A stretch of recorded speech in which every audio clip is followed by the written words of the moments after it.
The Hatton Garden Heist shocked London, sending ripples of disbelief through the city's streets and newsrooms.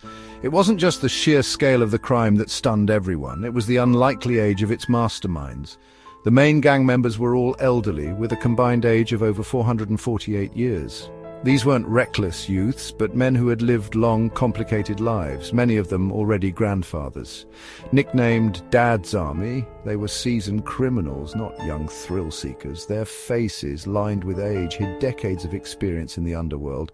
Their leader, Brian Reader, was 76, a legend in London's criminal circles, known for his cunning and patience. This was no impulsive crime. It was a meticulously planned operation, months in the making. Every detail was considered, every risk weighed. The target, Hatton Garden Safe Deposit Company, nestled in the heart of London's glittering jewellery district, a fortress of wealth. Inside the vault, millions in diamonds, gold and cash waited, enough to tempt even the most disciplined thief. The gang chose the quiet Easter bank holiday weekend in 2015, knowing security would be lax and the city nearly deserted. Their age became their perfect disguise. No one suspected a group of pensioners could pull off such a daring heist. They moved through the city like ghosts, invisible to suspicion. They used old-school skills to bypass security, lockpicking, drilling, disabling alarms. But ironically, it was these very methods, honed over decades, that would eventually betray them. Many had criminal pasts, including ties to infamous robberies like Brink's Mat. Their reputations preceded them, even if their faces had faded from the headlines. For these men, this heist was their final act, a last, desperate bid to secure their retirement and leave a legacy, however notorious. The audacity of the crime made them instant media legends, splashed across front pages and TV screens, and put them squarely in the police's crosshairs. Their story became a symbol of old-school crime clashing with the relentless advance of modern technology and policing. In the end, their experience and cunning couldn't save them from capture. The law and time itself finally caught up. The Hatton Garden Heist would be their last and most notorious job, forever cementing their place in the annals of British crime. The Hatton Garden Heist was 3 years in the making.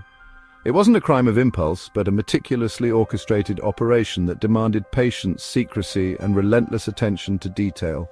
The gang met in pubs and cafes, quietly mapping out every detail. Over endless cups of tea and pints of beer, they whispered about blueprints, security codes, and the best time to strike, always careful to avoid suspicion. They studied the building's layout, security systems, and staff routines. Every corridor, every camera, every guard's shift was analyzed and committed to memory, as if they were preparing for a high-stakes chess match. Their goal: breach the impenetrable basement vault, a fortress of steel and concrete that had defeated many before them. Basil, the mysterious inside man, had keys and knew how to disable alarms. His knowledge was their secret weapon, the edge that made the impossible seem possible. He let the others in on the night of the heist, slipping through the shadows while the city slept, nerves taut with anticipation. The gang sourced industrial tools, including a Hilti diamond-tipped drill and a hydraulic ram. These weren't ordinary burglars' tools. They were the kind used by professionals capable of cutting through the toughest barriers. Timing was everything. They chose Easter weekend for its deserted streets and minimal security. With most of London away on holiday, the city's silence became their greatest ally. Disguised as workers, they planned to disable the elevator and descend the shaft to the vault. Every disguise, every tool, every step was rehearsed until it became second nature. Their exit strategy: load the loot into wheelie bins and roll it out as if it were trash. It was a plan that relied on blending in, on being invisible in plain sight. Every move was calculated, every risk weighed. They knew that one mistake could bring everything crashing down. Their plan was simple in concept, but demanded flawless execution. There was no room for error, no second chances. Years of criminal experience shaped every decision. These were not amateurs, but seasoned professionals who had spent lifetimes perfecting their craft. The old men were ready for one last perfect job. For them, this was more than a heist. It was a legacy, a final act to crown their careers. But even the best-laid plans can unravel. In the shadows of Hatton Garden, the line between genius and disaster was razor-thin. On April 2nd, 2015, the gang arrived dressed as gas workers. High-vis jackets, hard hats, tool bags. They blended in, looking like a maintenance crew on a late-night job. Basil used his keys to open the fire escape, letting the team inside. Their age and slow movements only made their disguise more convincing. They acted with confidence, moving equipment toward the vault. No one questioned them. Uniforms and purpose were their best camouflage. Basil quickly disabled the alarm, a critical step, their worker act. Let them access the alarm panel without suspicion. The gang's understanding of human psychology and security protocols was clear. People trust uniforms, especially on a holiday weekend.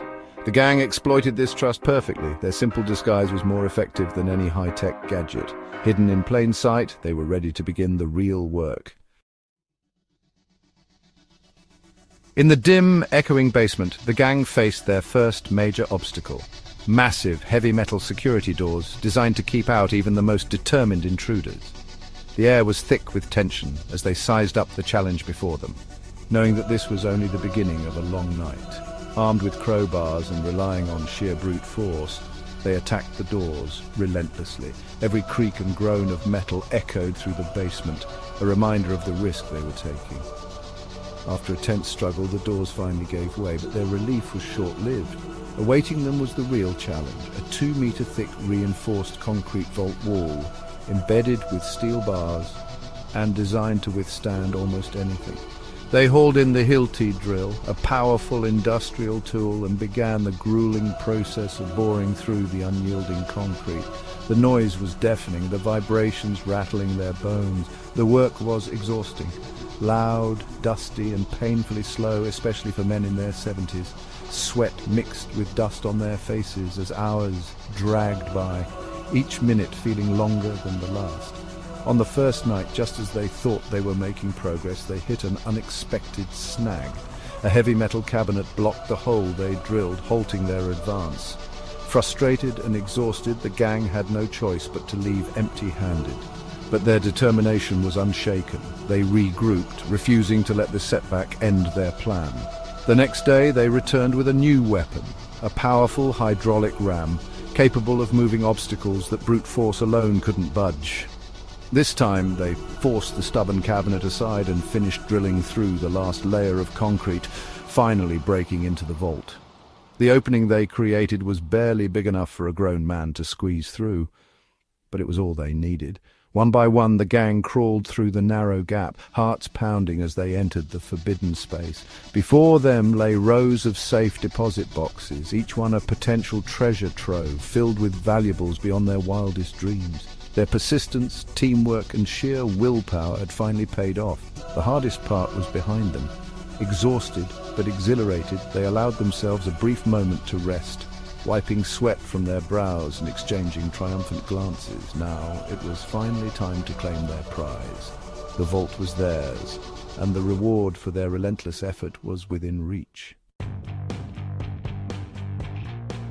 The gang's success hinged on their tools, more demolition site than spy movie. The Hilti DD 350 core drill with diamond-tipped bits was their star player.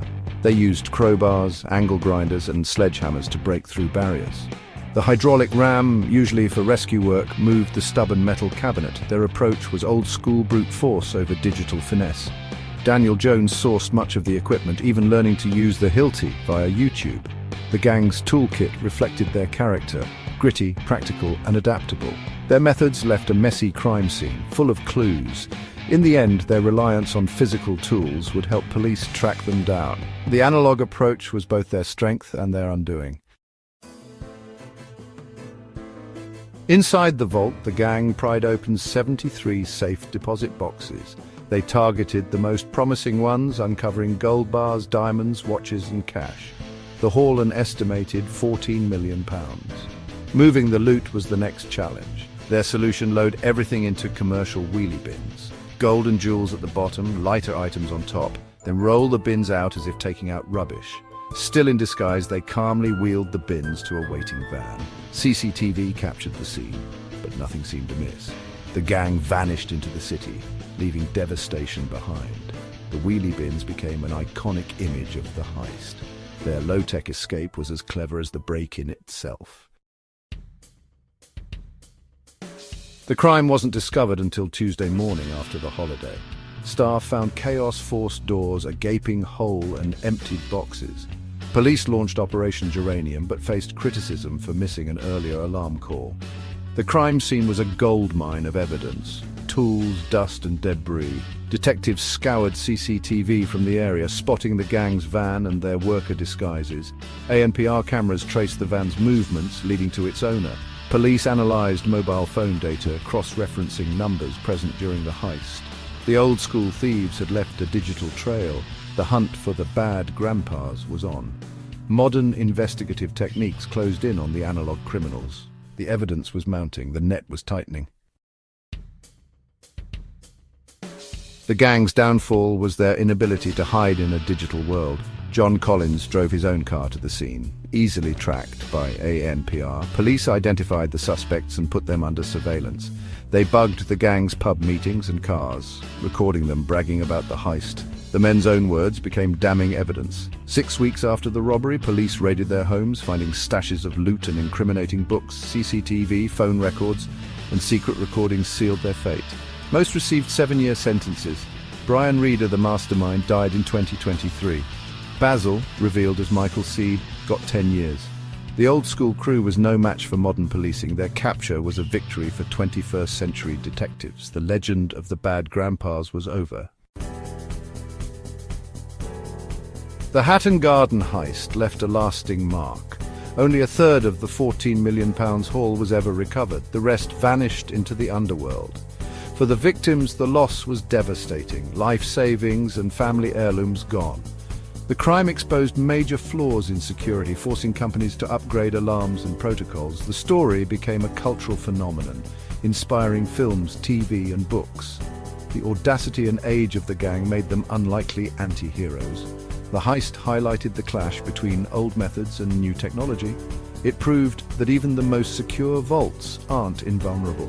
The Bad Grandpa's tale remains one of Britain's most fascinating crimes. Their final job is a case study in both criminal ingenuity and inevitable downfall.